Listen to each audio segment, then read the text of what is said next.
Okay.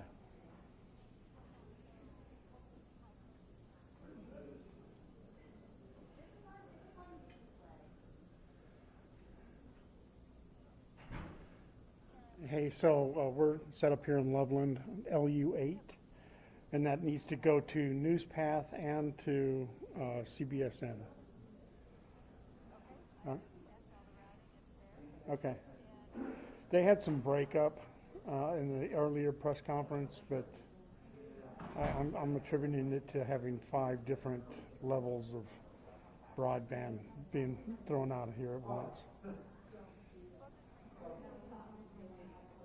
Yeah. Well, that's the other thing is I'm gonna have to refeed the earlier one to you here pretty soon. So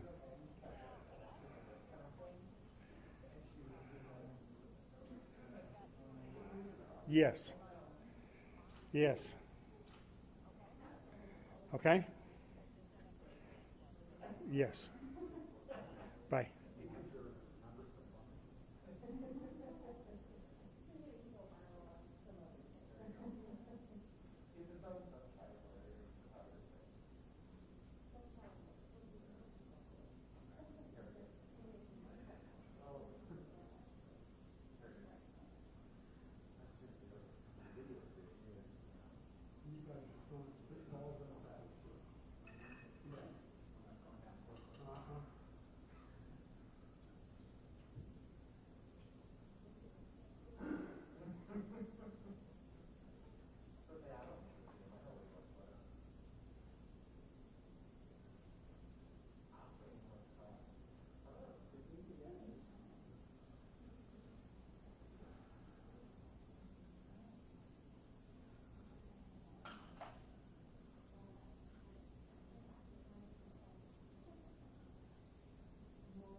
Good afternoon, everybody. Glad to see you here. Chief Robert Ticer will have a few words to say about the charges filed by the DA this morning against former Loveland police officers. After that, we will take questions. We may take a few questions from reporters participating remotely as well. I'd like to introduce now Chief Robert Ticer, Loveland Police Department. Thank you, Tom. Good afternoon, everybody. Thank you for being here and for covering this very important piece of news today. My name is Robert Ticer. That's T-I-C-E-R. I'm the Chief of Police here for the City of Loveland.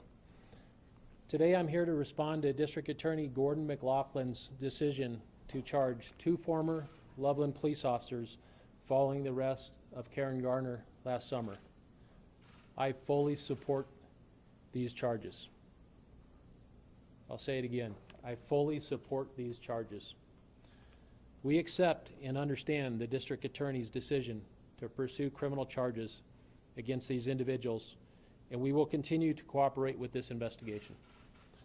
While we cannot comment specifically on the allegations so as to not jeopardize the criminal case, we support any effort to make sure any wrongdoing is dealt with appropriately. These 2 individuals are no longer in any way associated with our department. Their actions and attitudes are in direct contrast to the culture we strive to achieve here at the Loveland Police Department. We understand the desire for accountability and justice, and we are seeing that today for Ms. Garner with the charges being filed by the District Attorney's Office. As demonstrated on April 14th, once we became aware of the severity of Ms. Garner's injuries, if an officer's actions violate our policies and/or our laws, we will work very quickly and firmly to address it. We understand the severity of this incident, and as such I have requested, in addition to the criminal proceedings, an independent third-party internal affairs investigation overseen by the city's Human Resources Department. As part of our mission to serve and protect, we've taken a number of actions since April 14th. First, the majority of our police officers have now undergone Alzheimer's awareness training. This began within a week of my learning about how Ms. Garner was treated. Secondly, starting next month, we will begin instituting additional de-escalation training. When officers get the opportunity to rely on time and distance to slow down their encounters with the public and can do it safely, we want to take advantage of those opportunities. Thirdly, since the first of this year, an assistant city attorney with our city of Loveland reviews all use of force cases, and in fact, reviews are going back to the year 2019. This will be for all use of forces cases moving forward. This extra layer of scrutiny is important to not only our department, but to the community that we serve, to ensure the policies and laws are being followed. Additionally, all officers will continue to undergo extensive crisis intervention training, a program that we have had in place here for nearly 15 years. We will continue to focus in that area. In addition to this independent investigation, a comprehensive assessment of the police department will also be conducted by this third-party team. I'm happy to take any questions that you may have today. Thank you. Chief, why did it take so long to look into this case, and when did you first see that body camera video? I first saw that body camera video on April 14th when it was posted online as we were notified of the federal lawsuit. Questions related to why and how long it took for that notification to occur will no doubt occur through the criminal investigation, and I believe those questions will be asked and answered in the third-party investigation. That's the intent of finding all those answers out. Who's part of this third-party team? The third-party team has not yet been announced. Our Human Resources Department will be doing an independent investigation, and they will be hiring a third-party investigative team to handle it outside of the police department to conduct that investigation. So I do not have that answer yet. Yes, sir. This raises questions too about how long or how often something like this occurs, just in terms of whether there's an intentional cover-up or whether there's an intention not to send it up the chain of command. How often or how frequently might something like that have happened? The question is, how often does this happen? We do not believe this happens often. We found out nearly 8 months later that this had occurred. We took swift actions at that point to contact the district attorney to implement the CERT team and to find out why that happened. But that is not a common practice in our organization.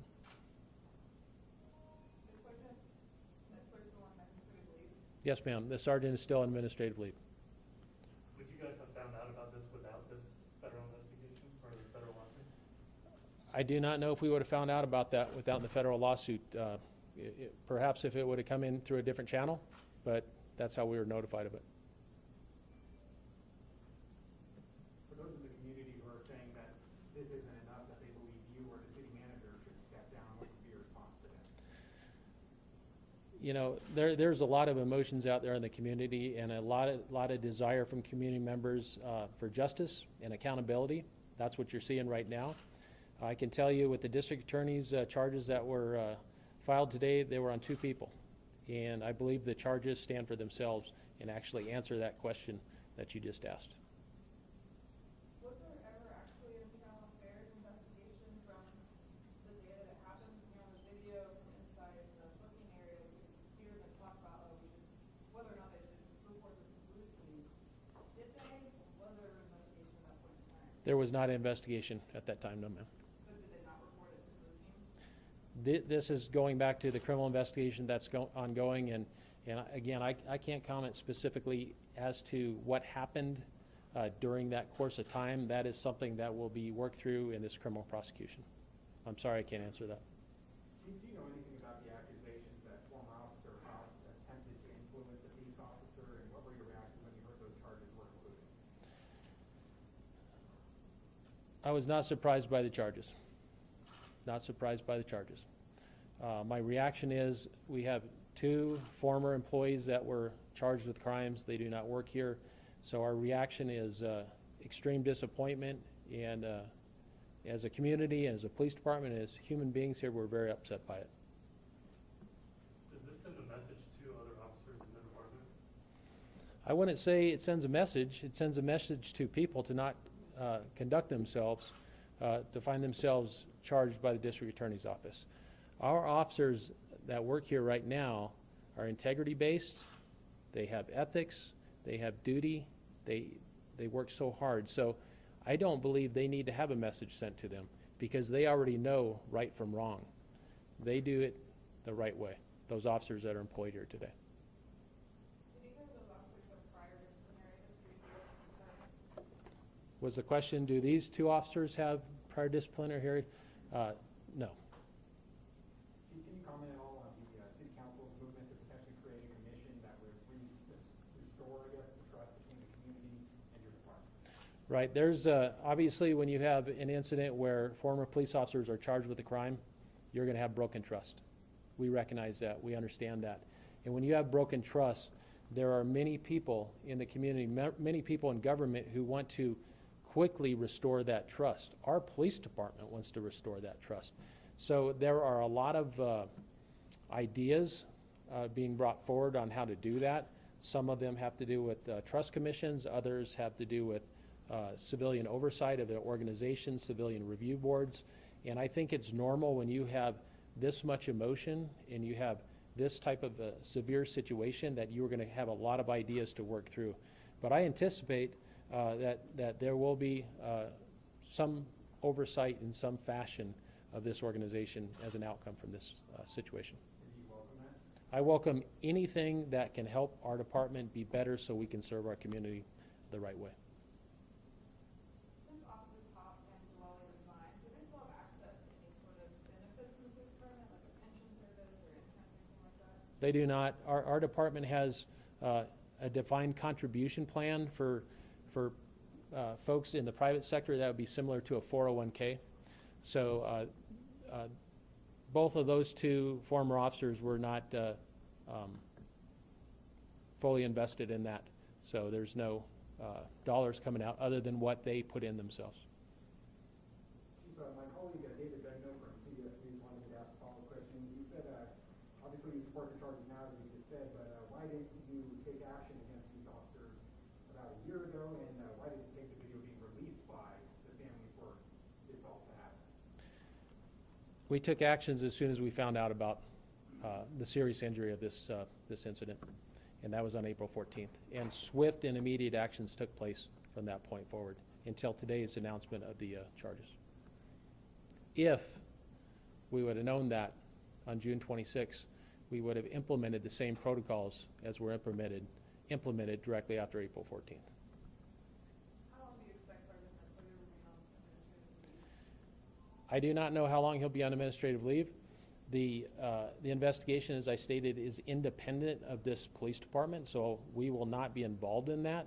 So that conversation will have to occur with those investigators, so I couldn't give you an answer on that. So he's gonna stay on leave through the criminal case and then also through the third-party investigation? Is that the plan? I do not have a timeline on when he will not be on administrative leave right now. He currently is, though. What would you say to Karen's family? Well, I would say to Karen's family, Ms. Gardner's family, is I know they're seeking justice, and I know they're seeking accountability.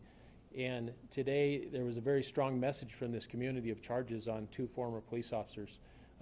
That really begins accountability and justice. That's what I would say. Did you ask Hop and Mullally to resign? I'm not going to get into the personnel discussions of how those 2 departed the organization. They do not work here anymore.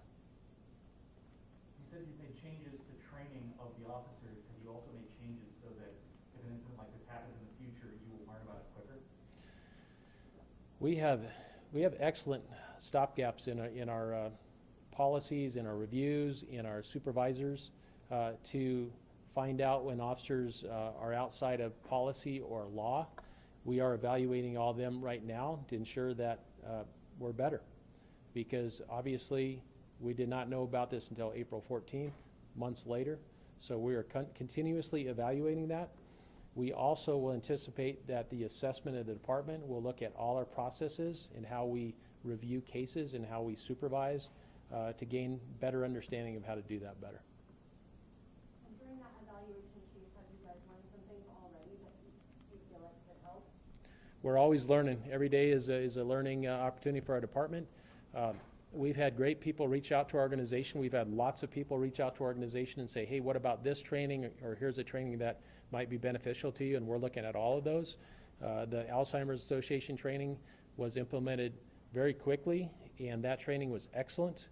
We also have some de-escalation training that we're going to send 5 officers to, 5 sworn officers and possibly a non-sworn officer to go become an instructor in a de-escalation training through a particular group, to bring that training and put that into our in-service in this organization. So we are constantly evaluating new, improved, and additional trainings. And then as far as like you were talking about the stopgap and we've all talked about how, you guys didn't find out until much later. Have you found some things that you can improve in that process so that some things didn't go unknown for so long? To answer your question, I would say take a look at the charges that were filed on Mr. Hop. What do you mean by that? Do you mean like other officers will, because they see that you can be charged for like failing to intervene or failing to report, that they will make sure to do it? Our officers know that. They know that law. They know they have a duty to report. I would say with Officer Hop, look at the charges that have been levied against him, and I believe your question that you're asking, the answer is right there.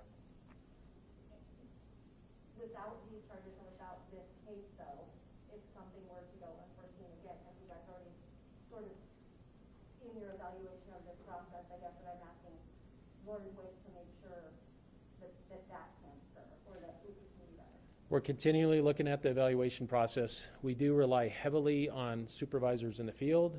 We rely heavily on reviews of cases, and that is report reviews, body camera reviews, all availability to take a look at stopgaps. And in fact, if one gets through and then we find out later, we will implement the process that we implemented on this one swiftly and surely.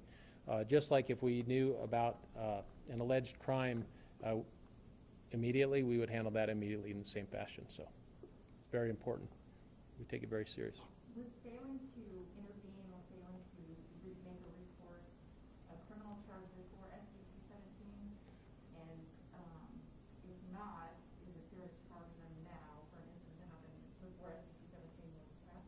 The charging decision is by the district attorney, and he charged with what the current laws are. But yes, failure to intervene and failure to report, those have always been on the books as crimes. Yes.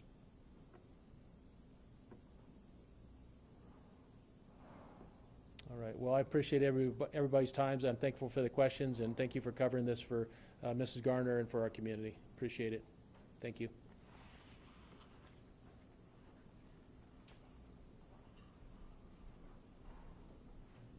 Thank you, everybody. I do have a hard copy of a press release that I can give to some of you. If you need more copies, that's fine. You'll also be getting it electronically in just a couple of minutes, but I'll give these to you here. Thank you. Of course.